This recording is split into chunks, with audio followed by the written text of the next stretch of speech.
নমস্কার। আমরা আজকে উদ্ধব গীতা বা শ্রীকৃষ্ণের অন্তিম বাণী সেটি পাঠ করব ডিসেম্বর মাসে। নিউ টাউন, কলকাতা মা শারদার সংঘ এটি পরিচালনা করেন এবং সদানন্দ ইউটিউবের মাধ্যমে এটা প্রচারিত হয়। আসুন আমরা একটু ভগবান বিষ্ণুকে স্মরণ করি, যিনি শ্রীরাম রূপে, যিনি শ্রীকৃষ্ণ রূপে পরবর্তীকালে শ্রী রামকৃষ্ণ রূপে অবতীর্ণ হয়েছেন। শান্তাকারম ভুজগশয়নম পদ্মনাভম সুরেশম বিশ্বাধারম গগনসদৃশম মেঘবর্ণম শুভাঙ্গম লক্ষ্মীকান্তম কমলনয়নম যোগীভিঃ ধ্যানগম্যম বন্দে বিষ্ণুম ভবভয়হরম সর্বলোকৈকনাথম। আমরা ভগবান বিষ্ণুকে স্মরণ করছি, যিনি সমস্ত লোকের নাথ। তো লোক বলতে সাধারণত আমাদের এই তিনটিকেই বলা হয়, যে স্বর্গ, মর্ত্য আর পাতাল, এটি। কিন্তু আসলে এই মর্ত্যলোকের নিচে 7টা এবং মর্ত্যলোকের উপরে 7টা লোক আছে, যে মোট 14টি এবং মর্ত্যলোক নিয়ে 15টি। এবং বলা হয় যে এই মর্ত্যলোকই হচ্ছে কর্মভূমি, আর বাকি যে দুটো, যে স্বর্গ এবং নরক, এরকম ভাবেই তো আমরা বলি। এখন ওই 7টা লোককে বলা হয় না, নরক হচ্ছে শেষটা, তো এই নরক বলা হলো। আবার এই স্বর্গ থেকে আরো উপরে উপরে গিয়ে ব্রহ্মলোক পর্যন্ত, তো ওটাকে শুধু স্বর্গ বলা হয়। এই 14টা যে লোক, এটা হচ্ছে ভোগভূমি। তো ভোগভূমি মানে কি? যেখানেতে আমরা আমাদের কর্মফলটা ভোগ করে আবার এই মর্ত্যতে ফিরে আসি। একদম যদি আমরা, এই যে দেবতা বলা হয়, তো প্রকৃতির ওপরে নানান রকম ক্ষমতা ওদের থাকে। কেউ অগ্নি দেবতা, কেউ বায়ু দেবতা, ইত্যাদি ইত্যাদি। এছাড়াও যক্ষ আছেন, এরা নানান রকমের শক্তি থাকে, খুব ভালো কাজ করেছেন, অনেক সৎ কাজ করেছেন, ফলে তারা এইগুলো পেয়েছেন সমস্ত। কিন্তু মুক্তি পাবেন না, আবার তাকে ফিরে আসতে হবে এই কর্মভূমিতে। এই কর্মভূমি হলো আমাদের এই পৃথিবীটা। সেই জন্যে মানুষের জীবনটা অত্যন্ত গুরুত্বপূর্ণ। এই মানুষের জীবনের ওপরেই ওই অতটা গুরুত্ব দিচ্ছেন ভগবান বারবার করে।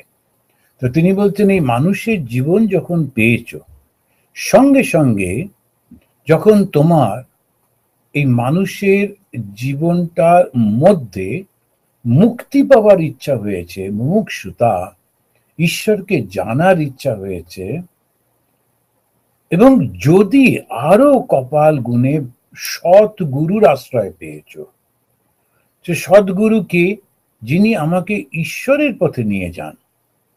অনেক রকমের গুরু আছেন যারাই আমাদেরকে কিছু না কিছু শিক্ষা দেন, তা তো গুরু।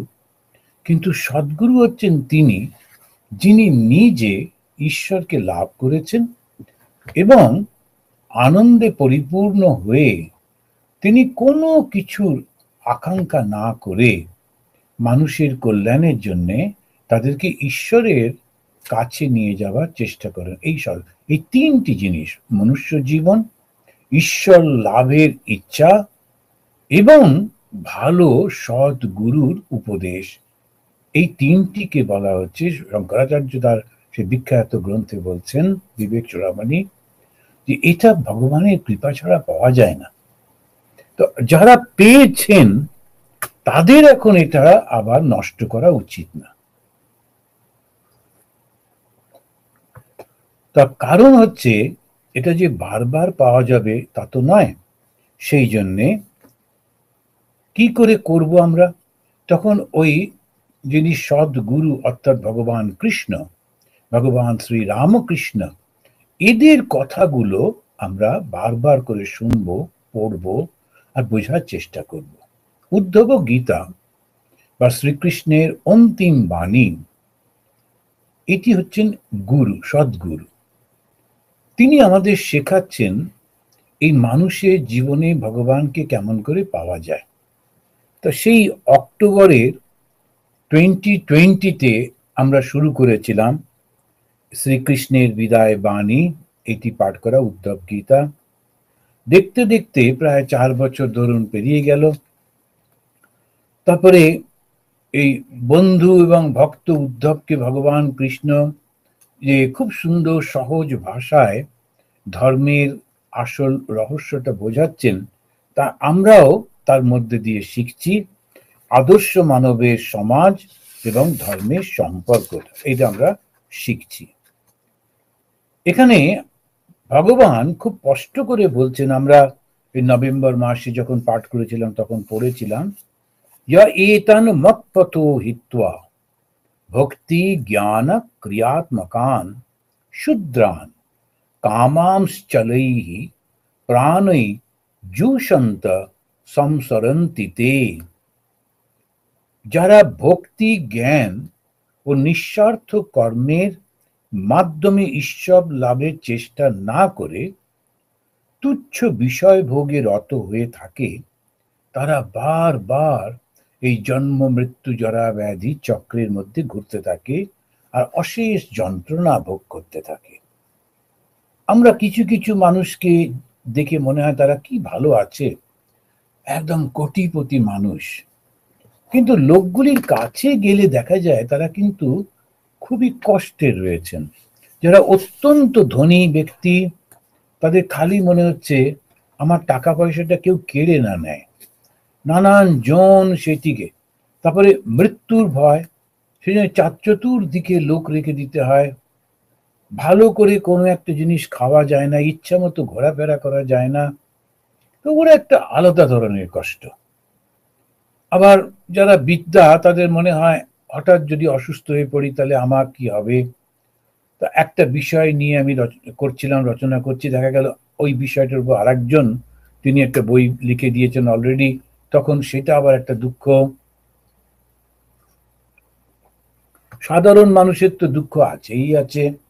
তো এই নানান রকম করে দেখা যায় জগতে জন্ম থেকে মৃত্যু পর্যন্ত দুঃখই দুঃখ, দুঃখের শেষ নেই। তথাপি আমরা বুঝতে পারি না। কেন বুঝতে পারি না? ওই ভগবান বলছেন শূদ্রান কামাংশ্চলৈঃ, তারা কি করে, ওই ক্ষুদ্র ক্ষুদ্র তারা বিষয় ভোগেতে রত হয়ে পড়ে। কামাম, যত ওই কামনা যেটা আছে, ক্ষুদ্র ক্ষুদ্র বিষয় ভোগেতে তারা গিয়ে তখন ওই জুষন্ত সংসরন্তিতে, সংসরন্তি, তারা বারবার সত্যিই থাকে। আর জুষন্ত, ওরা ওই রকম ভাবে গিয়ে মনে করে, যেন আমার খালি মনে হয় যে আগে ঠাকুর ভগবান শ্রীরামকৃষ্ণদেব বলেছেন গিরিশচন্দ্র ঘোষকে, যে তুমি যে অভিনয় করো, অভিনয়ের মধ্যে দিয়ে লোক শিক্ষা হয়, তুমি যে থিয়েটার করো, থিয়েটারের মধ্যে দিয়ে লোক শিক্ষা হয়। কত বড় কথাটা। আজকাল থিয়েটার তো আছে, কিন্তু সিনেমার বা মুভির প্রচন্ড ইনফ্লুয়েন্স।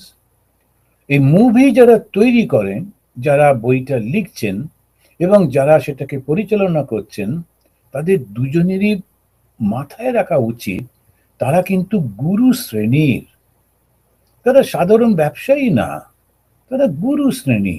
লক্ষ লক্ষ মানুষকে তারা একটা আইডিয়া দিচ্ছেন, তারা একটা ধারণা দিচ্ছেন, একটা ইন্সপিরেশন দিচ্ছেন।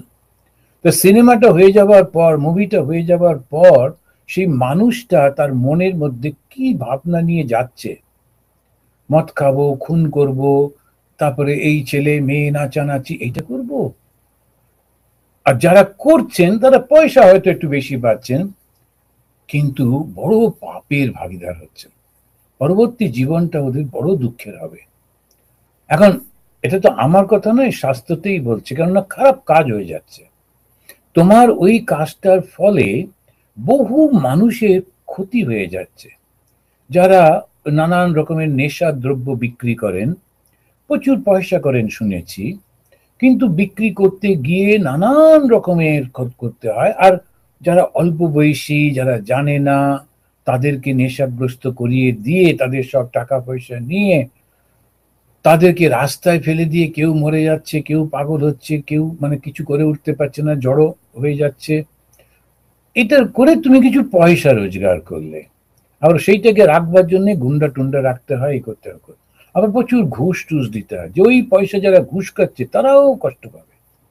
এটা একটা অদ্ভুত ধরনের নরক নিজেরাই আমরা তৈরি করি একটু পয়সার জন্য। তাহলে পয়সাটা নিয়ে কি করব? একটা ফার্স্ট ক্লাসে করে প্লেনে করে যাব এক জায়গা থেকে আর এক জায়গায়, একটা দামি হোটেলে উঠবো, একটা দামি গাড়িতে বসবো, কিন্তু সেটা এই জীবনে কিছু দিনের জন্য। তবে যদি ধরা টরা পড়ি, তাহলে এমন সেই জেলখানার মধ্যে বসে থাকতে হবে, তখন খালি মনে হবে যে আহা, আমি ওই সময় কিরকম মজায় ছিলাম এখন। তো জেলখানার মধ্যে বসে বসে কষ্ট পাওয়া, পরবর্তীকালে এই জেলখানা তো কিছুই না, ভগবানের যে জেলখানা, সেটাতে কি হবে?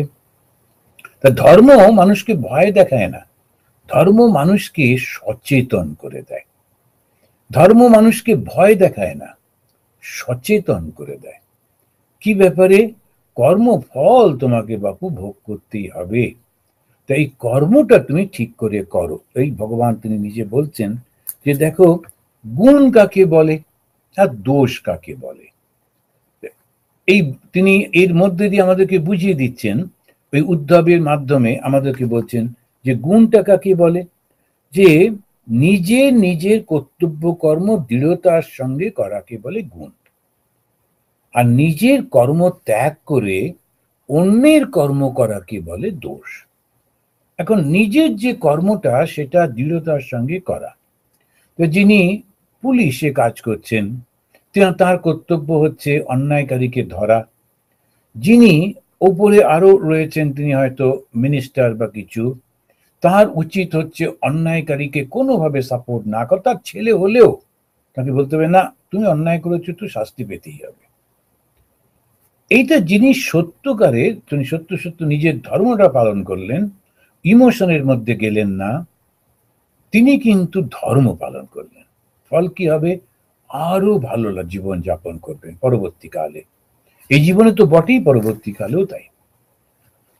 আর যারা ওই ভয় পেয়ে গেলেন বা লোভের মধ্যে পড়ে গেলেন, তারা কিন্তু পরবর্তীকালে অত্যন্ত কষ্ট পান। এই জীবনেও হয়তো কখনো কখনো ধরা পড়ে কষ্ট পান, অপমানিত হন সমাজে। আবার তো সেই জন্য বলছেন নিজের কর্তব্য কর্মটা সঠিকভাবে করা। আমরা দু রকমের মানুষ আছে সমাজে, একটা হচ্ছে ত্যাগী, যারা সন্ন্যাসী সন্ন্যাসিনী, আর একজন হচ্ছেন যারা সংসারে রয়েছেন। তো সংসারের লোকেরা, তাদের একটা দলটাই বেশি, আর সন্ন্যাসী সন্ন্যাসিনী বেশি না। তো সন্ন্যাসী সন্ন্যাসিনীদের কি কাজ? একটাই কাজ, ধর্ম পালন, ধর্ম শিক্ষা। এখন কোথায় আন্দোলন হচ্ছে, কোথায় রাজনীতি হচ্ছে, ওর মধ্যে সন্ন্যাসী সন্ন্যাসিনীর কাজ না ওটা। তার কাজ হচ্ছে ধর্ম পালন করা। আর ধর্মটা কি? যা মানুষকে দেবত্বে উন্নীত করে, ওটাই হচ্ছে ধর্ম। সেই জন্য মানুষকে উৎসাহ দিতে হবে যে তুমি বিদ্যা অর্জন করো, তুমি অর্থ উপার্জন করো সৎ পথে ভালোভাবে, এবং সংসার প্রতিপালন করো সঠিকভাবে। এটা হচ্ছে সন্ন্যাসী সন্ন্যাসিনীরা এই কাজটুকু শুধু করবে, কিন্তু তারা ওর মধ্যে ইনভলভ হয়ে পড়বেন না। ওরা ডিসিশন নেবে কখন আন্দোলন করব, কখন সাপোর্ট করব, কখন কি করব, সেটা সংসারে যারা রয়েছেন তারা করবেন। কিন্তু সন্ন্যাসী সন্ন্যাসিনীরা যদি ওর মধ্যে জড়িয়ে পড়েন একটা ইমোশনের বশে, তখন দেখা যাবে তিনি তার নিজের স্বধর্ম থেকে বিচ্যুত হলেন। আর যেই বিচ্যুত হলেন, তখন কিন্তু তার না এইদিকে সম্মান না ওদিকে সম্মান, কোনোটাই তিনি পান না। পরবর্তীকালে হতাশগ্রস্ত হয়ে পড়েন।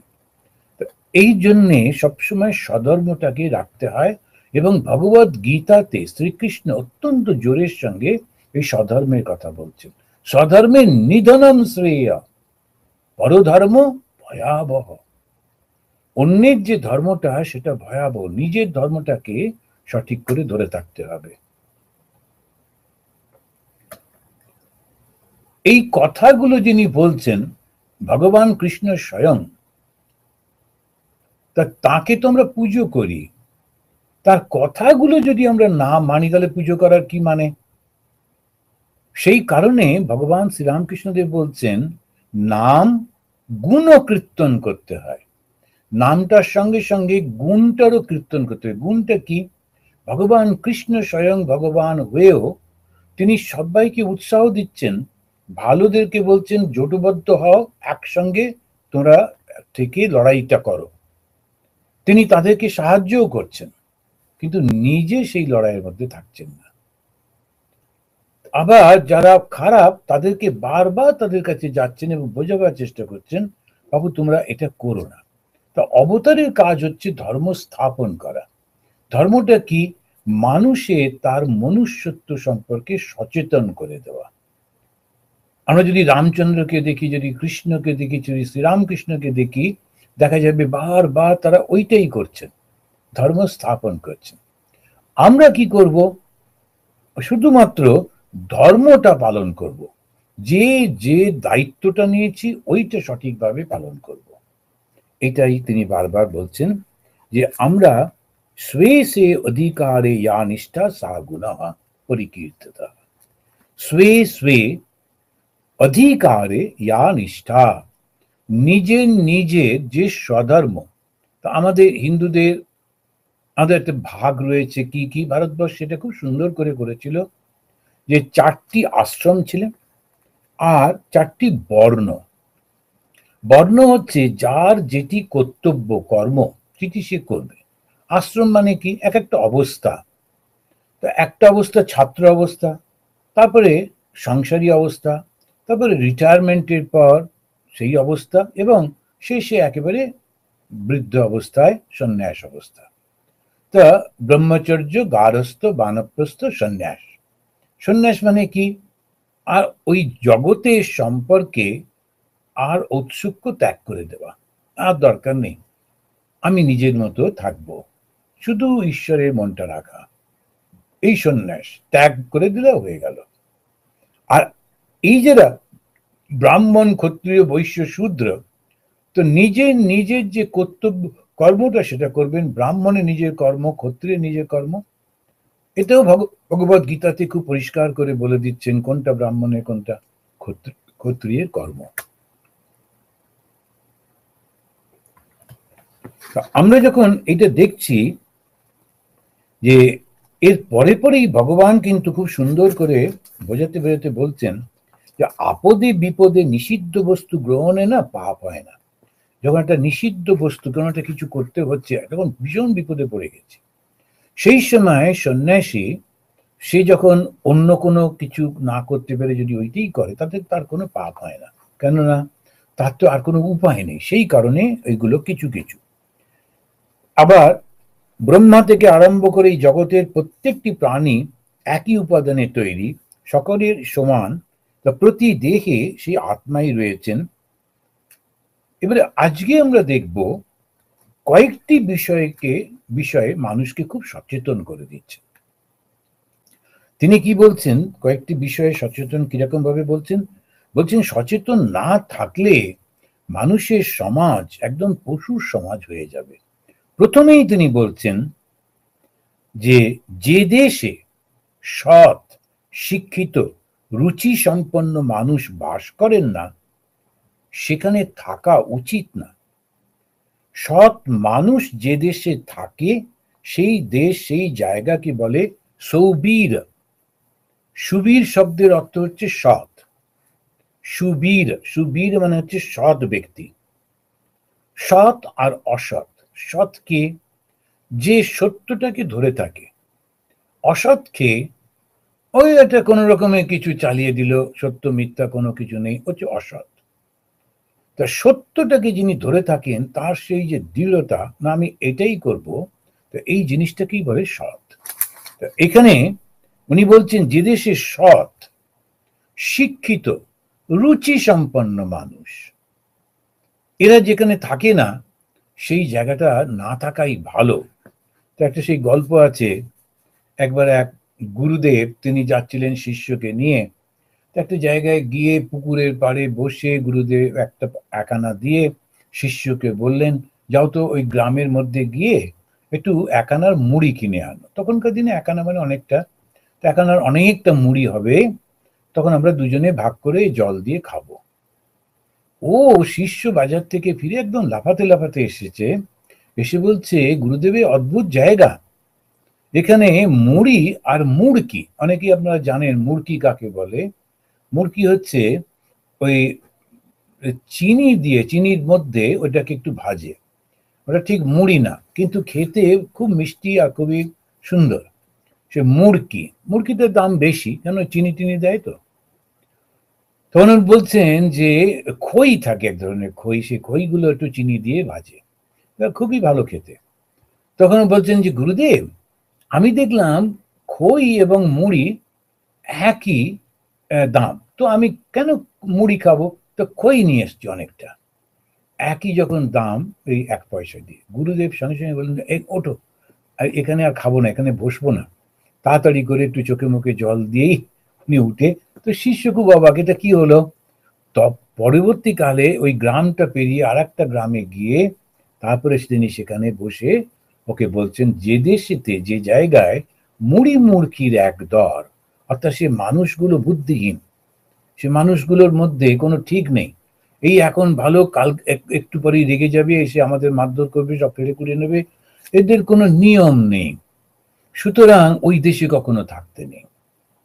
তো ভগবান আমাদেরকে বলছেন সব সময় সেই সব জায়গাতে থাকতে হয় যেখানে খুব রুচি সম্পন্ন মানুষেরা থাকে।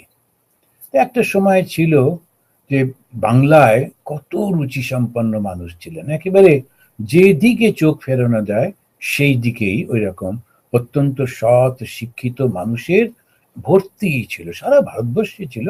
যারা বাংলার লোক তারা জানে যে বাংলাতে প্রচন্ড ভাবে এটা ছিল। অনেকটা নানান রকম কারণে একটু কমে গিয়েছে, কিন্তু আমাদের যেটা শিখতে হবে, সৌবীর ওখানে থাকবো যেখানে সৎ ভালো মানুষেরা থাকে, রুচি সম্পন্ন মানুষেরা থাকে। খুব পয়সা হলেই যে রুচি হয় তা কিন্তু না। তো রুচি মানে হচ্ছে সেই সংস্কৃতি সম্পন্ন ব্যক্তি, উঁচু গলায় কথা বলে না, এমন কিছু করে না যাতে প্রতিবেশীর কষ্ট হয়, সে কখনো করবে না। চিৎকার করে কথা বলছে, ঝগড়া করছে রাত্রির 1টা 2টো পর্যন্ত, নানান রকম আওয়াজ, পাশের লোকেরা ঘুমোতে পারছে না। এখন এইগুলো পয়সা টয়সা আছে হয়তো, হয়তো বা একটু সার্টিফিকেটও রয়েছে কোনো স্কুলের কলেজের, কিন্তু ওরা রুচি সম্পন্ন লোক না। অন্য মানুষের যাতে কষ্ট না হয় সেইটি এর লক্ষ্য করে দেখবেন।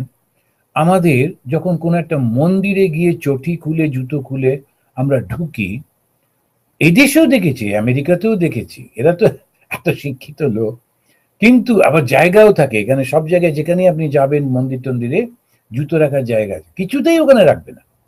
ওই সবাই মিলে হুমভাড় করে খুলে চলে গেল, কার জুতোর উপর দিয়ে আপনি হেঁটে যাচ্ছেন, তারপরে কার জুতো পায়ে গলিয়ে চলে গেলেন, কোনো ঠিক নেই।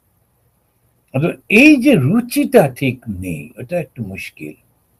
রুচি সম্পন্ন হতে হবে না, আমার জন্য যেন কারুর কষ্ট না হয়। আর খুব অল্প সংখ্যক লোক যেখানে থাকেন তখন সেটা বুঝতে পারা যায় না। যদি সম্ভব হয় সেই জায়গায় যাওয়া যেখানে রুচি সম্পন্ন লোকেরা থাকে, কিংবা নিজেদের মধ্যে আলোচনা করে আলাপ করে নিজেদের একটা ডিসিপ্লিন তৈরি করা। আমার মনে আছে আমরা তখন ব্রহ্মচারী অদ্বৈত আশ্রমে, স্বামী অনন্যানন্দজি বলে আমাদের প্রেসিডেন্ট ছিলেন, অদ্বৈত আশ্রমের প্রেসিডেন্ট। তো খুব রুচি সম্পন্ন ব্যক্তি।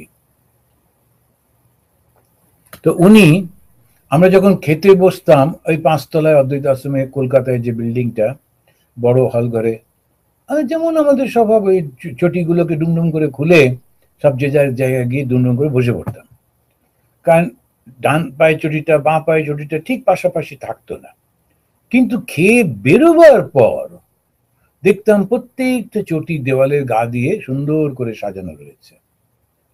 তো আমরা প্রথম দিন তো খেয়ালই করিনি, দ্বিতীয় দিন মনে হলো আরে চটিটা তো ওইখানে রেখেছিলাম, এখানে কি করে এলো, এবং বেরিয়েই বেশ ভালো লাগছে, দেখছি যে খুব সুন্দর করে সাজানো। তো আচ্ছা কে সাজালো? তৃতীয় দিনে প্রশ্ন তোলা হলো, আচ্ছা কে সাজায়? উনি খেতে বসছিলেন, বসে বললেন, যাক তাহলে প্রশ্নটা করেছো, you have asked this question. উনি ইংলিশে কথা বলতেন। তো তখন আমরা বুঝলাম দেরি করে আসতেন একটু, এসে আমরা খুব টাইম মেনটেন করা হতো অদ্বৈত আশ্রমে, ওটাও আবার একটা খুব সময় একদম নিয়ম বর্তিতা, যেটা সময় ওই সময়তেই করতে হবে, 5 মিনিট আগে গিয়ে অপেক্ষা করো কিন্তু ওই সময়ে কাজটা করতে হবে। উনি খুব ওই সময় মনিত করতেন এবং অদ্বৈত আশ্রম ওটা একটা ট্র্যাডিশন। তো ওইখানে আমরা দেখেছি উনি ওটা করবার বলবার পর আমাদের খুব লজ্জা হলো, উনি আমাদের থেকে এত সিনিয়র কিন্তু একবারও বলেননি যে তোমরা এটা করবে, ওটা করে করে রাখছেন। যখন আমরা ওটা নজরে করলাম তখন ওনার আনন্দ হলো, বলেন যাক তোমরা অন্তত নজর করেছো। তারপর থেকে আমরা এখনো যখন যাই দেখি সবাই খুব সুন্দর করে গুছিয়ে রাখে। তা এই যে রুচিটা অন্যের কষ্ট না হয়, এটা মানুষকে উন্নত মানুষ তৈরি করে।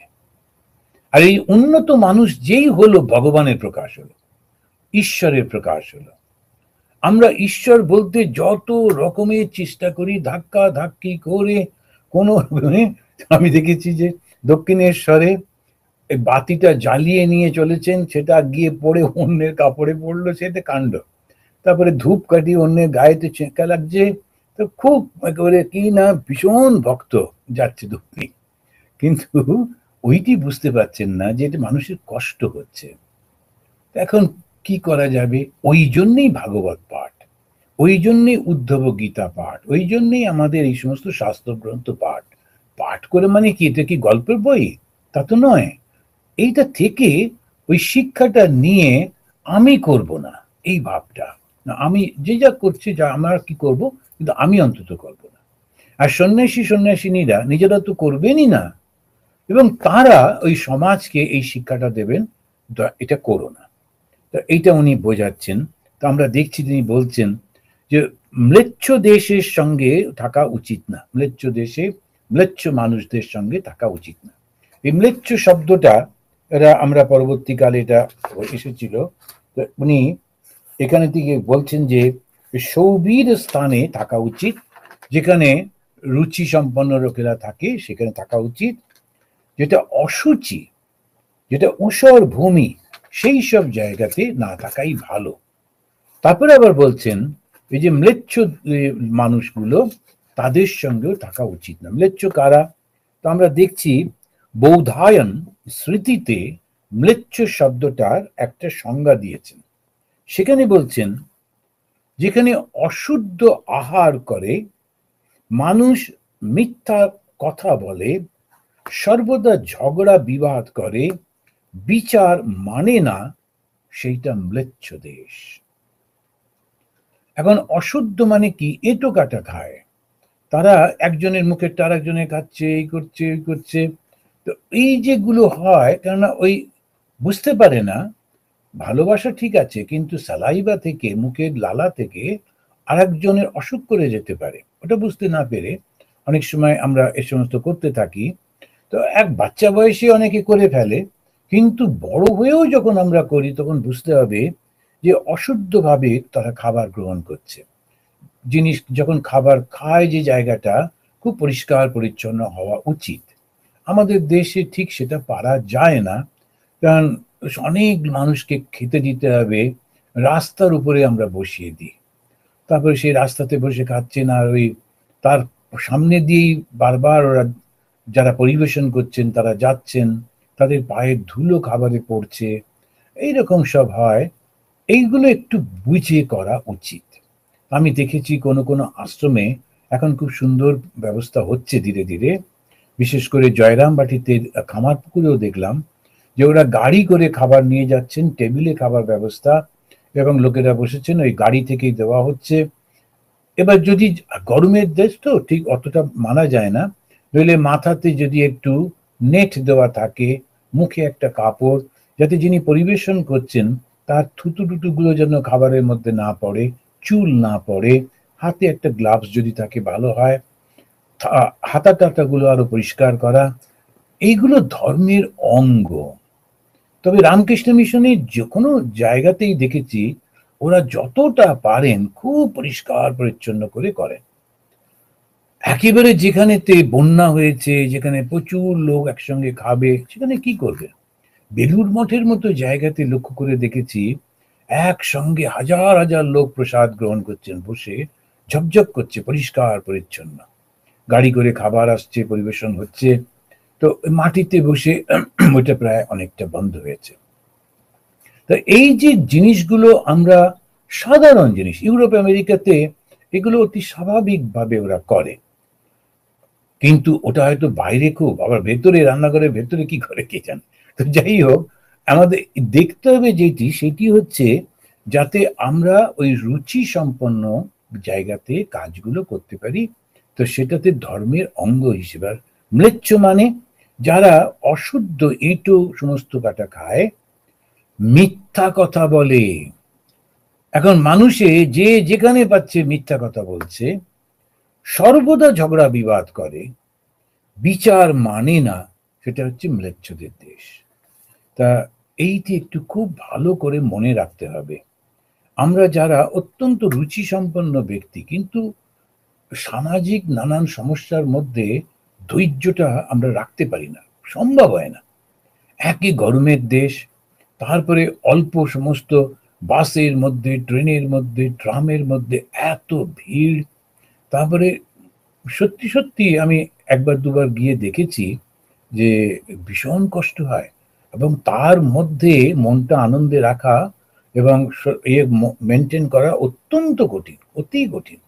তবুও আমাদের মানুষেরা খুবই ভালো, যেটা মাঝে মাঝে, যেমন বাঙালিদের একটা হিউমারাস সব থাকে। তো এই গল্পটা আমি শুনেছি, কার কাছে ভুলে গেছি। তো দুজন, একজন আরেকজনের পায়ের উপর পা দিয়েছেন, তো তো ঝগড়া, যে তারপরে তো ঝগড়া করতে করতে তখন ও খুব রেগে গেছে। তো বাঙালিরা ঝগড়া করে কিন্তু মারামারি করে না, অন্তত আগে করতো না, এমনি মুখে চেঁচামেচি করে, কিন্তু হাতে তাতে মারতো না। কিন্তু ও একজন ঝগড়া করতে করতে বলছে যে যে আপনার আপনার মেয়েরে আপনার ৬২ পাটি দাঁত ফেলে দেব। তখন ও বলছে যে, আরেকজন পাশ থেকে বলছেন, কিন্তু অত দাঁত তো হয় না। কিন্তু তখন সঙ্গে সঙ্গে বলছেন, আমি জানতাম আপনিও নাক গলাবেন, তাই আপনারটাও কাউন্ট করে রেখেছি। তো এরকম একটা মজা, ঝগড়ার মধ্যেও একটু মজা করছেন। তো আমি ট্রেনে একবার যাচ্ছিলাম, প্রচন্ড ভিড়, তখনও দেখছিলাম যে মানুষেরা কিরকম সমস্ত মজা করতে করতে চলেছেন। অত কিছুর মধ্যেও মনটাকে খুব আনন্দে রাখছেন, রোজ করতে হয়, তথাপি যে ধৈর্য রেখেছেন, এটা জাতি ভাবে ভারতীয়রা খুব শান্ত মাথা, অত্যন্ত রুচি সম্পন্ন মানুষ। সেই কারণে যদি একটু সুন্দর ব্যবস্থা হয়, ওই রকম মানুষ পাওয়া যাবে না, ভারতীয়দের মতো এত সুন্দর আর কোথাও পাওয়া যাবে না। তো এই ম্লেচ্ছদের দেশও তিনি বলছেন না থাকা ভালো।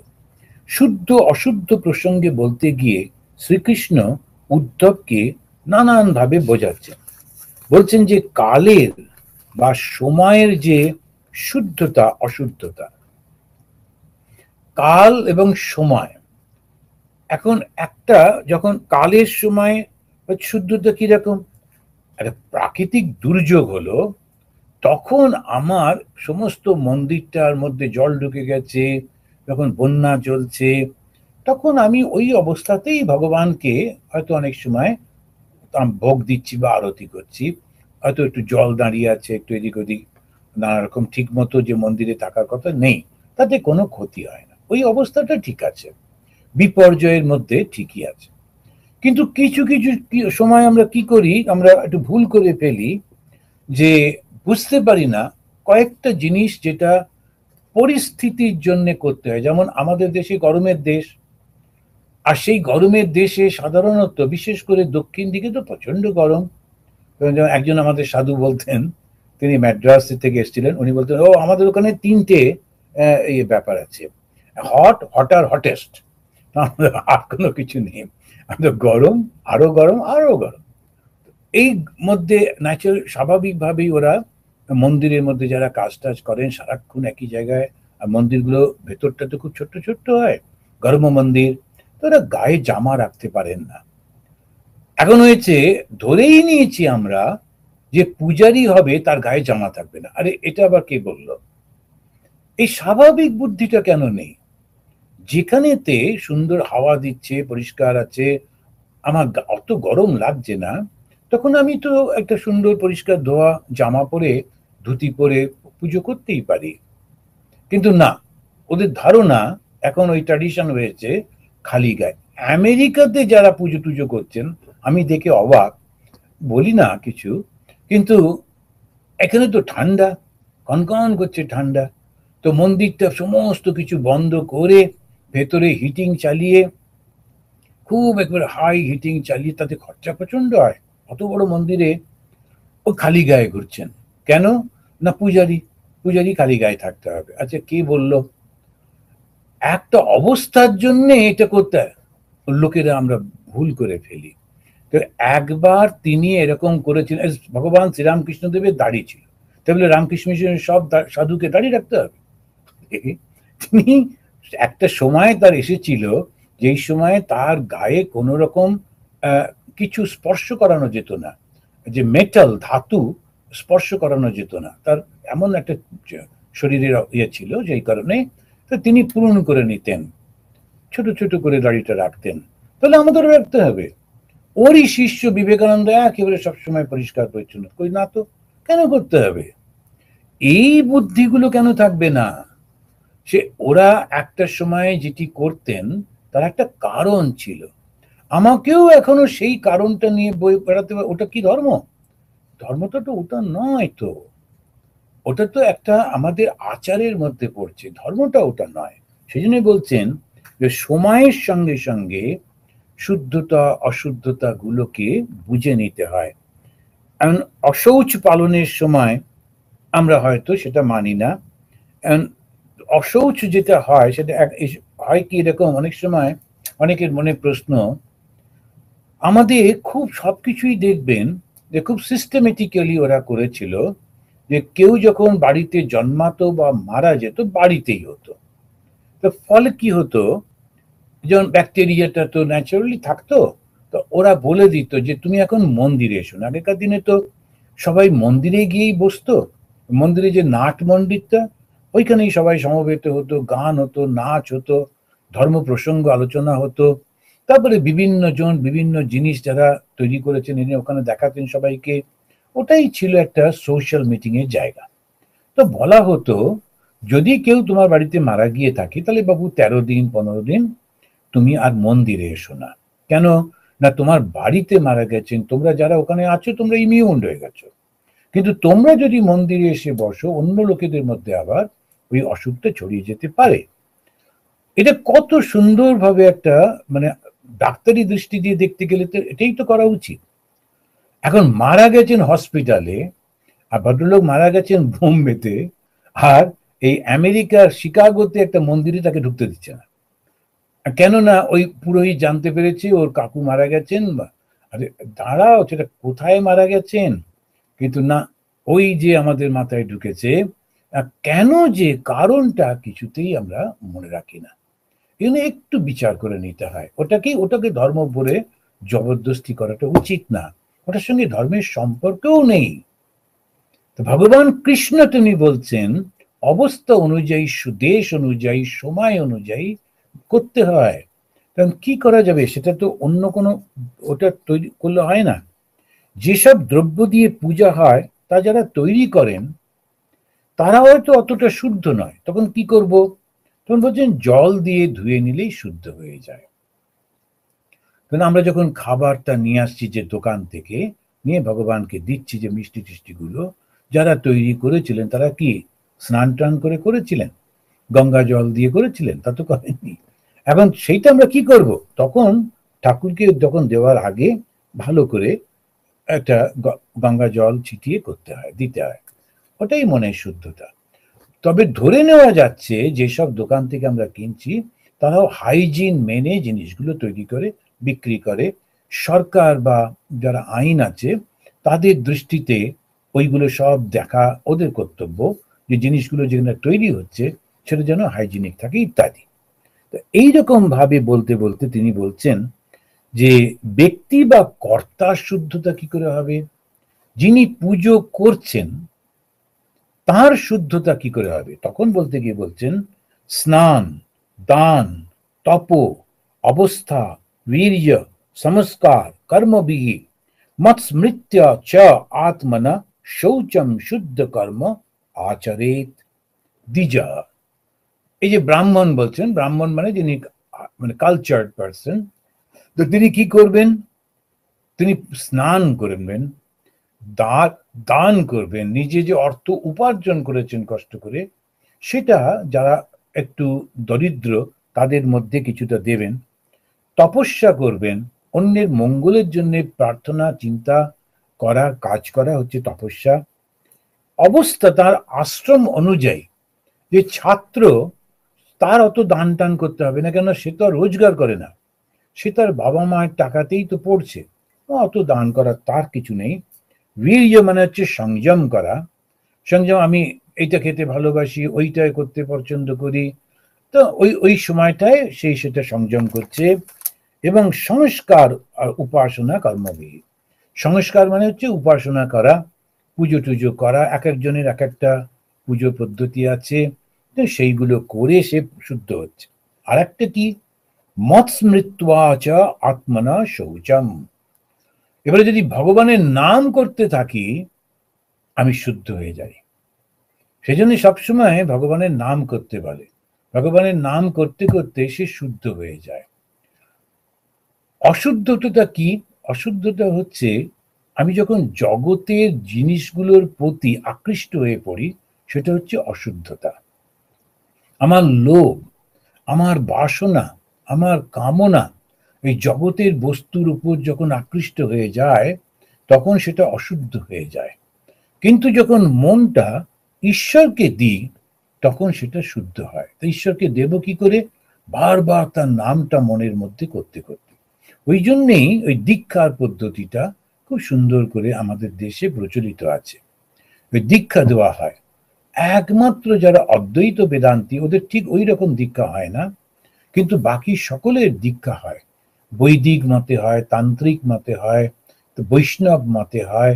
এই দীক্ষাটা যখন নেওয়া হয়, তো রামকৃষ্ণ মিশনে আমাদের একটা মিক্সড করা আছে খুব সুন্দরভাবে সকলের জন্যে।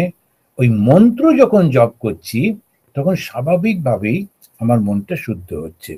মত, মত মানে ভগবানকে স্মৃত্বা, স্মরণ করে করে, চ আত্মনা শৌচম, চ মানে এবং, অন্যগুলো বললেন যে স্নান করে, দান করে, তপস্যা করে, তারপরে মন সংস্কার করে ইত্যাদি, তার সঙ্গে সঙ্গে বললেন আমাকে স্মরণ করতে করতেও, তাই চ বললেন, তোমার আত্মা শুদ্ধ হবে। আর কর্মভি আচরে ধর্ম, এবারে তখন তুমি যে কর্ম করছো সেটাই হচ্ছে ধর্ম। তো এই যে ধর্মের কথা আমরা বলি, ধর্ম মানে কি, ধর্ম মানে হচ্ছে আমাদের এই সমস্ত আচরণগুলোর মধ্যে দিয়ে আমরা করি। তো এই যখন আমরা সংস্কার করছি এরকম ভাবে করছি যে মন্দিরটা যারা তৈরি করেছেন তারা বিভিন্ন রকমের লোক, তারা অত শুদ্ধতা মেনেছেন কি মানেননি, কিন্তু করবার পর আমরা ভালো করে মন্দিরটা ধুয়ে পরিষ্কার করে রং টং হয়ে গেল, এইবারেতে ভগবানকে যখন বসানো হচ্ছে ওই জায়গাটা ধুয়ে পরিষ্কার করে বসানো হচ্ছে। ভগবানকে যে বস্ত্রটা দেওয়া হচ্ছে সেই বস্ত্রটা কে তৈরি করেছে, কোথায়, কি অবস্থায়, আমরা গঙ্গা জল ছিটিয়ে দিচ্ছি এইরকম করে করে বলছে। খাদ্য যেগুলো দিচ্ছি এরকম করে, কিন্তু যিনি নিজে করবেন তিনি কি করে শুদ্ধ হবেন, তখন বলতে এই ঠিক বলতেন যে 21 নম্বর অধ্যায় 14 নম্বর শ্লোকে, যে স্নান করে, দান করে, তপস্যা করে, তার আশ্রম অনুযায়ী, ব্রহ্মচর্য, গারস্থ, বানপ্রস্থ, সন্ন্যাস আশ্রম অনুযায়ী, তারপরে সংযম পালন করে এবং সংস্কার বা উপাসনা করে এই কর্মগুলো করে এবং ভগবানকে স্মরণ করতে করতে তিনি শুদ্ধ হয়ে যান। দেশ কাল অবস্থা ভেদে নিয়মের পরিবর্তন হয়। গৃহীর পক্ষে যেটা গুণ, ত্যাগীর কিন্তু সেটাই দোষ। আবার ত্যাগীর যেটা গুণ সেটা গৃহীর পক্ষে প্রযোজ্য নয়, এটা মনে রাখতে হবে। ত্যাগী নিজে কোনো কিছু নিজের জন্য রাখে না। সুতরাং গৃহী যদি মনে করে আমি নিজের জন্য কিছু রাখবো না, খুব ভুল হয়ে যাবে। তো ত্যাগীর একটা আর গৃহীর আর একটা। গৃহীর হচ্ছে নিজের সংসারের জন্য জমিয়ে রাখতে হবে, নিজের যা সমস্ত কর্তব্য আছে সেগুলো সঠিকভাবে করতে হবে, মাঝে মাঝে বউ ছেলে মেয়েকে নিয়ে বেড়াতে যাওয়া, তাদের ভালো মন্দ দেখা, তাদের আনন্দ যাতে হয় দেখা, এগুলো সব গৃহীর কর্তব্য, সন্ন্যাসী না। কিন্তু সন্ন্যাসী এবারে তিনি চললেন, দেশে যাচ্ছেন জিনিসপত্র কিনে, কেননা আমাকে এই মাসিকে এটা দেবো, পিসিকে দেবো, এটা বলে তিনি একটা বিরাট পোঁটলা নিয়ে সন্ন্যাসী চললো। ও কি সন্ন্যাসী? না, ওটা হবে না। সন্ন্যাসীর ওইরকম কোনো কর্তব্য নেই। এইগুলো আমরা অনেক সময় ভুল করে ফেলি। সন্ন্যাসী হয়েছি বটে, কিন্তু জানি না তো, ওই মনে হচ্ছে যে এইটা করতে হবে, ওইটা করব, আর মনে হচ্ছে না না আমাকে তো এই জিনিসগুলো সব প্রয়োজন। ওগুলো সব ভুল। সেই কারণেতে আমাদের অবস্থা অনুযায়ী করতে হবে।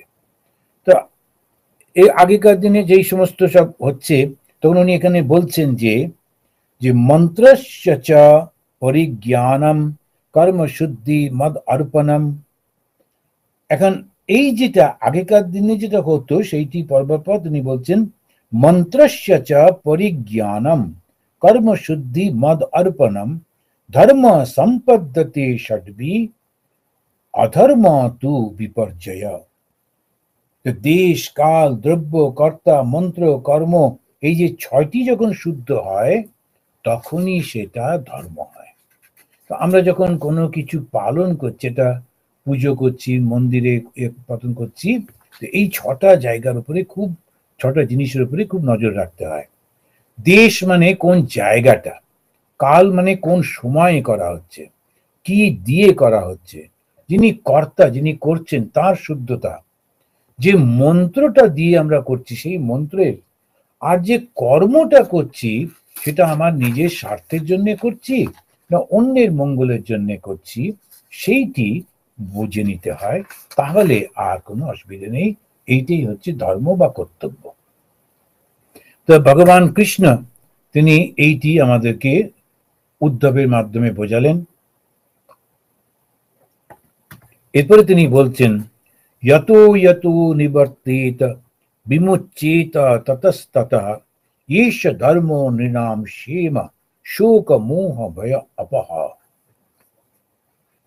এবারেতে তিনি এই বাইরের সমস্ত গুলো বলে, এক্সটার্নাল সমস্ত বলে, এইবারে আসল ইন্টারনাল কথাটা বলছেন। তো ধর্মটা কি? ধর্ম হচ্ছে ওই যে বলল যে জায়গাটা, যে জায়গাতে ভালো লোকেরা থাকে না, সারাক্ষণ ঝগড়াঝাঁটি করে, মদ টদ খায়, মারামারি করে, নোংরা কাজ হয়, ওই জায়গাতে গিয়ে তুমি তপস্যা করতে গেলে বিপদে পড়বে, তোমার মন কিছুতেই শুদ্ধ হবে না, অসুবিধা হয়ে যাবে। সেই জন্য ওইটি করতে হবে।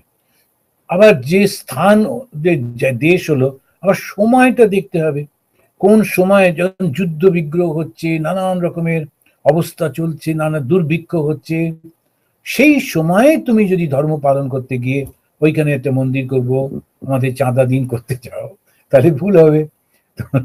সেই জন্যে অবস্থাটাও সময়টাও বুঝতে হবে, দেশটা বুঝতে হবে, সময়টা বুঝতে হবে, যিনি করবেন তিনি কতটা শুদ্ধ, কি মনোবৃত্তি নিয়ে করছেন সেটিও দেখতে হবে। আমাদের একজন স্বামীজি, তিনি এই দেশেতে আমেরিকায় বেদান্ত প্রচার করতে এসেছিলেন। এসে তারপরে তিনি খবর পেলেন তার বোন, তখনকার দিনে তো ওই সন্তান প্রসব করতে গিয়ে মারা গেছে। বোনটিকে উনি খুব স্নেহ করতেন, ভালোবাসতেন। খুব মন খারাপ হলো, আমাদের দেশে মেয়েরা মা হতে গিয়ে এরকম মারা যায়, এদেশে তো এত শুনি না, তাহলে এদের কি ব্যবস্থা। উনি তখন ওই নানা এখানকার হসপিটালগুলো দেখতে লাগলেন, দেখে দেখে নোট করতে লাগলেন, শিখতে লাগলেন। এরপরে বেলুড় মঠে গিয়ে বললেন, আমি ওদেশে বেদান্ত প্রচার করব না, এদেশে আমাদের মায়েদের জন্যে, যারা নতুন মা হবে, যারা মা হচ্ছেন, এই রকম এদেরকে রক্ষার জন্য আমি একটা হসপিটাল করব। স্বাভাবিকভাবে বেলুড় মঠ বলল, এই কাজটা আমরা কি করে করব, এটা আমাদের তো কাজ না। উনি বললেন, আমি এইটাই করব, তোমরা পারমিশন দাও। উনি ধরে বসলেন, একেবারে নানান করে অনেক সব আলোচনা করে বলা হলো, দেখো তোমার এই যে গোমাত্মের জন্য এটা আমরা পারমিশন দিচ্ছি বটে, কিন্তু একটাই কন্ডিশন, তুমি কখনো এটা ছেড়ে যেতে পারবে না। কিছুদিন করবার পর বললে, না আমার ভুল হয়ে গেছে, আর এটা করবো না, আমি আবার বিদেশে চলে যাব, ও সব হবে না। জীবনের শেষ দিন পর্যন্ত এই কাজটাই তোমাকে করতে হবে। এক, অন্য কোনো সাধু ব্রহ্মচারী দেবো না, কেননা তারা মেয়েদের মধ্যে কাজ করতে হবে, মহিলারা আসবেন সাধু ব্রহ্মচারীদের, তাদের যদি কোনো বিপদ হয়, অসুবিধে হয়, কেন ওরা তো একটা অন্য ভাও নিয়েছে, অন্য তারা মন্ত্র নিয়েছে, সুতরাং এ তোমাকেই করতে হবে, যা করতে হবে সব তোমাকে করতে হবে। দয়ানন্দ ওই নাম ছিলেন, শুধু দয়ার একেবারে শরীর। উনি ওই 3টি টিনের চালের ঘর আমরা শুনেছি যা নিয়ে শুরু করেছিলেন, ধীরে ধীরে ধীরে ধীরে সেটা বিশাল একটা হসপিটালে তৈরি হলো, যেটা আমাদের কলকাতা এখন রামকৃষ্ণ মিশনের শিশু কল্যাণ এবং আমাদের খুবই বিশাল একটা হসপিটাল। এখন নার্সেস ট্রেনিং অমুক তমুক বিশাল হয়েছে। একবার শোনা যায় তাকে বলা হয়েছিল, যাক এটা খুব সুন্দর হয়ে গেছে, এটা চলছে, এটা আমরা অ্যাডাপ্ট করছি, আরো আরো হসপিটাল রামকৃষ্ণ মিশন করছি বিভিন্ন জায়গায়, তো তুমি এবারে বেলুর মঠে এসে অন্য একটা ইয়ে গ্রহণ করো, অন্য একটা চার্জ। উনি বলেন, না, আমি কথা দিয়েছিলাম যে মৃত্যু পর্যন্ত এখানে থাকবো, আর আমি অন্য কোথাও যাব না। ওনাকে জেনারেল সেক্রেটারির পজিশন দেওয়ারও কথা হয়েছিল, উনি বলেন, না আমি করব না, আমি এখানেই থাকবো। আমি দয়ানন্দজিকে দেখেছি, খুব ধবধবে ফর্সা আর খুব আনন্দের। এখন কর্মের পরে যে ঈশ্বর লাভ করা যায়, কর্ম করে, ওই দয়ানন্দজি প্রমাণ ছিলেন। আমরা প্রায় গিয়ে গিয়ে ওনাকে প্রণাম করতাম, চুপ করে থাকতেন। আমরা যখন দেখেছি তখন উনি হুইল চেয়ার বাউন্ড হয়ে গেছেন, তো মাঝে সাঝে একটু উঠে দাঁড়াতেন, হাঁটতেন, কেউ খুব বৃদ্ধ হয়ে গেছিলেন। কিন্তু একটা মানুষ সারা জীবন একটা আদর্শ নিয়ে করলেন কি না, মায়েরা যেন বেঁচে থাকে, সন্তান যেন বেঁচে থাকে, একটু সুন্দর করে সিস্টেমেটিক ভাবে তাদের দেখতে হবে। এই যে কাজটি তিনি করছেন, একটা দেশে, একটা কালে, একটা মানুষ, ওইটাই আমাদের এই যে এক্ষুনি পড়ছি তার উদাহরণ হিসেবে দেখছি যে কত সুন্দর তিনি নিজে এটা করলেন। এরপরে বলছেন যে আমাদের সমস্যাটা কোথায় হয়, বিষয়ে মনটা আটকে যায়, ওই জন্য আমরা কষ্ট পাই। তখন ভগবান কৃষ্ণ বলছেন 18 নম্বর মন্ত্র থেকে বলছেন যে যত যত নিবর্তিত বিমুচ্যেত ততস্ততঃ। এই যে বিষয় কাকে বলে, এবং বিষয়টা হচ্ছে আমাদের এই যে পঞ্চ ইন্দ্রিয় আছে, চক্ষু কর্ণ নাসিকা জিহ্বা ত্বক, এইগুলো দিয়ে যেগুলোকে আমরা অনুভব করি, বুঝতে পারি, ওটাই বিষয়। বিষয় হচ্ছে এই পঞ্চ ইন্দ্রিয়ের গোচর, যেগুলো যেগুলো দিয়ে আমরা বুঝতে পারি, ওটাই হচ্ছে বিষয়। তো বিষয় একটা টার্মিনোলজি ব্যবহার করা হয়েছে। তো এই বিষয় একটা ফিলোসফিক্যাল টার্মিনোলজি, ওই শব্দটা ব্যবহার করে বোঝানো হচ্ছে যা কিছু আমরা দেখতে পাই, ছুঁতে পাই, শুনতে পাই, গন্ধ পাই, তার টেস্ট পাই, স্বাদ পাই, সমস্তগুলো হচ্ছে বিষয়। যখন আমাদের মনটা ওর থেকে উঠে উঠে আসবে, যেটা যেটা থেকে উঠে আসবে তার থেকে তুমি মুক্ত হয়ে যাচ্ছ, তাহলে আমরা আসলে যাব কোথায়, ধর্মটা করব কেন, যাতে আমি ঈশ্বরের কাছে পৌঁছতে পারি। আর ঈশ্বরকে আনন্দ স্বরূপ, তাহলে আমি যাচ্ছি কেন, আনন্দ পাওয়ার জন্য। ধর্মের আসল উদ্দেশ্য কি, আনন্দ পাওয়া। এই পায়ের ব্যথা সারানো, কিংবা মামলা থেকে মুক্তি পাওয়া, কিংবা দুটো চাকরি পাওয়া, এই সমস্ত ধর্ম নয়, ওগুলো বাই প্রোডাক্ট। কিন্তু আসল কি না, আনন্দটা পাওয়া। আনন্দ কোথা থেকে পাবো, চিরন্তন আনন্দ ঈশ্বরের থেকে পাবো। তো ঈশ্বরকে পেতে হবে, তবে তো সেইটা কেমন করে পাবো, ঈশ্বরের যে বস্তুগুলো করে দিয়েছেন, চোখের জন্যে, তারপরে কানের জন্যে, শব্দ, ওইগুলো থেকে মনটা তুলে নেওয়া। বিভিন্ন আলোচনা চলছে এখন, সেই সমস্ত আলোচনার মধ্যে কান পেতে সেগুলো শুনে তার মধ্যে আবার মন্তব্য করে নিজেই জড়িয়ে পড়ে মনটা একদম বিক্ষিপ্ত হয়ে গেল, লাভের লাভ কি হলো, কিছুই তো হলো না।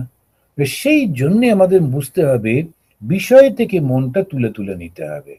যত যত নিবর্তেত বিমুচ্যেত ততস্ততঃ। যেমন যেমন তুমি তুলে নেবে তেমন তেমন এটা সম্ভব হবে।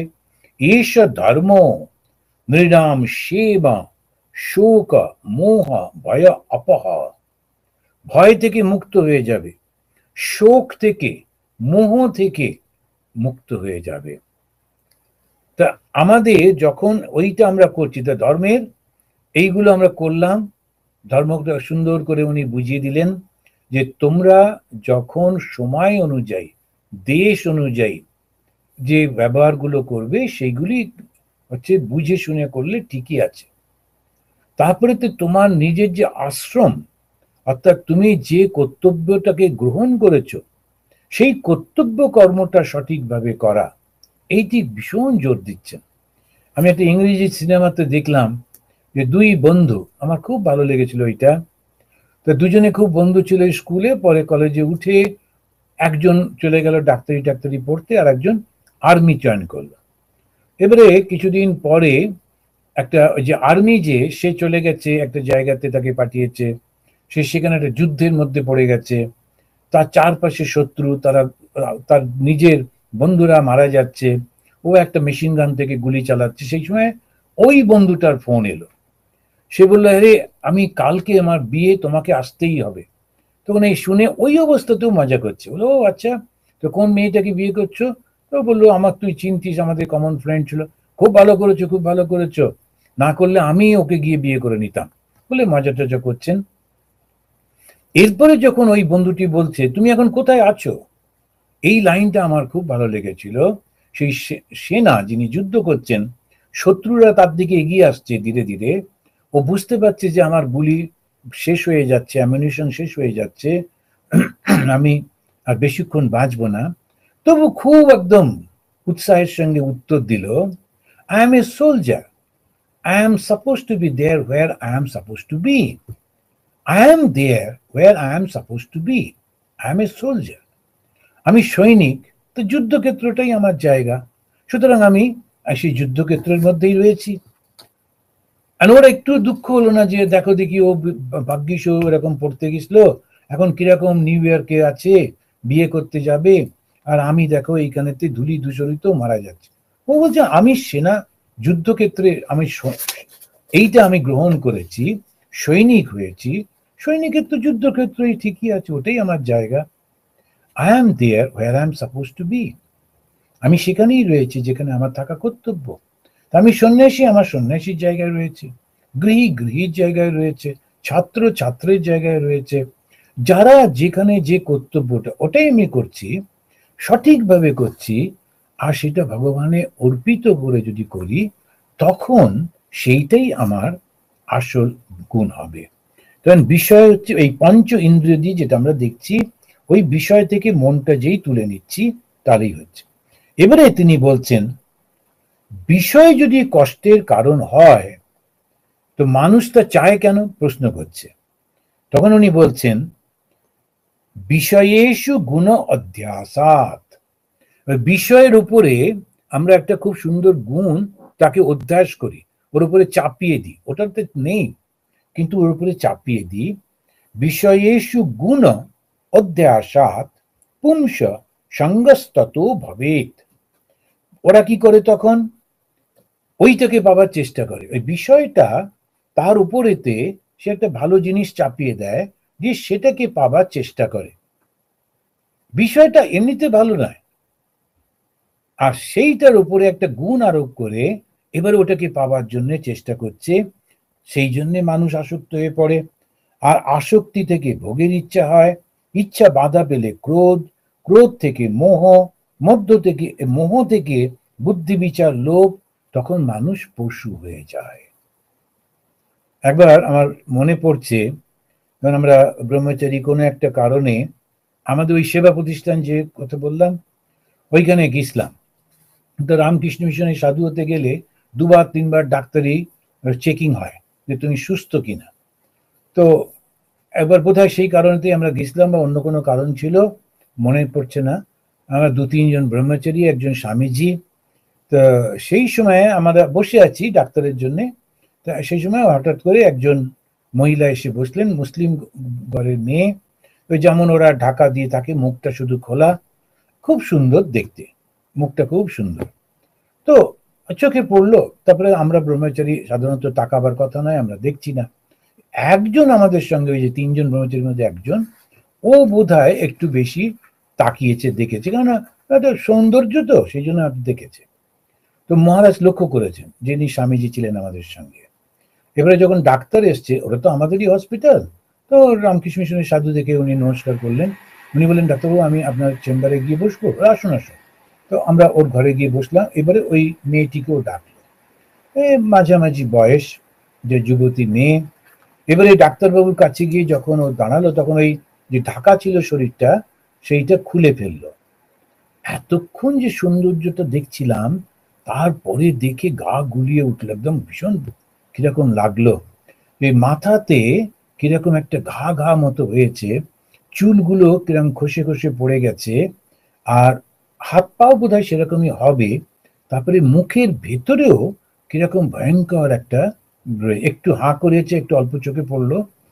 তখন আমরা আর থাকতে চাইছি না, মানে বেশ ভালো দৃশ্য নয়, একেবারে অস্বস্তিকর দেখতে। তখন উনি বলছেন, না একটু বসে, একটু দেখো উনি কি করছেন, দেখো এসে করে। ইচ্ছা করে এখানে একটু বসিয়ে রাখলেন। তারপরে আমরা ডাক্তারবাবুকে সময় টময় নিয়ে আমরা বেরিয়ে এলাম। বেরিয়ে এসে তারপরে যখন গাড়ি করে আমরা আশ্রমে ফিরছি, তখন উনি বললেন, এই যে তোমরা তাকিয়ে তাকিয়ে দেখছিলে সৌন্দর্য, তো ওই চামড়াটার উপরে তোমরা নিজেদের একটা ভালোবাসা লাগিয়ে দিচ্ছিলে। মানুষের শরীরটা রক্ত মাংস হাড় মজ্জা এইটা দিয়ে, ওর উপরে একটা চামড়া দিয়ে দেয়, যদি একটু ফর্সা হয় তাহলে দেখতে সুন্দর হয়। এবারে মাসল দিল কিংবা একটু ফ্যাট দিল, তখন একবারে মনে হয় যেন কি সুন্দর দেখতে, কিন্তু ভেতরটা একেবারে বিভৎস। ওই চামড়াতে দিয়ে ঢাকা আছে বলে আমরা ওর উপরে সৌন্দর্য আরোপ করি, করে ওইটা পাওয়ার জন্য লাফালাফি করি, না পেলে ক্রোধ হয়, ক্রোধে ভুলে গিয়ে অন্যকে হত্যা করে ফেলি, ঝগড়া করে ফেলি, দিয়ে শেষমেশ কত কষ্ট পাই। তো ওই উদাহরণটা একেবারে জীবন্ত উদাহরণ উনি দিয়েছিলেন, সত্যি সত্যি তাই। তা আমরা যে আকৃষ্ট হই, তার কারণ আমরা নিজেরাই ওর ওপরে যে জিনিসটা, সেটা সত্যি সত্যি অত ভালো নয়, কিন্তু ওর ওপরে আমরা একটা সুন্দর প্রলেপ লাগিয়ে দিই, দিয়ে নিজেই সেটাকে ভালোবেসে ফেলে এই সমস্যাগুলো। তাই ভগবান বলছেন, यतो यतो निवर्तेत विमुच्येत ततस्ततः एष धर्मो नृणाम क्षेम শোক মোহ ভয় অপহ। ওই যেখান যেখান থেকে মনটা সরে আসবে, সেখান থেকেই তুমি মুক্তি হচ্ছ। এবং জগতের এই 5টা যে বিষয় আছে, রূপ রস শব্দ স্পর্শ গন্ধ, সেইখান থেকে যখন মনটাকে 5টা থেকে তুলে নিতে পারবে, তখন তোমার শোক থাকবে না, দুঃখ থাকবে না, ভয় থাকবে না, কোনো ভ্রান্তি হবে না, তুমি আনন্দে বিভোর হয়ে থাকবে। আজকে এই পর্যন্ত। আবার জানুয়ারি এবং ফেব্রুয়ারি এই 2টো মাস যেহেতু আমাদের ছুটি থাকে, তখন এই 2টো মাস আমরা আর এটা পাঠ করতে পারবো না, করব না। আবার মার্চ মাস থেকে যদি ওই যারা পাঠ করছেন ওরা যদি চান, তখন আমরা আবার এটা পাঠ করব।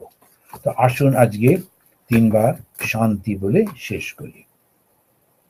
ओम शांति शांति शांति। हरि ओम तत्सत्।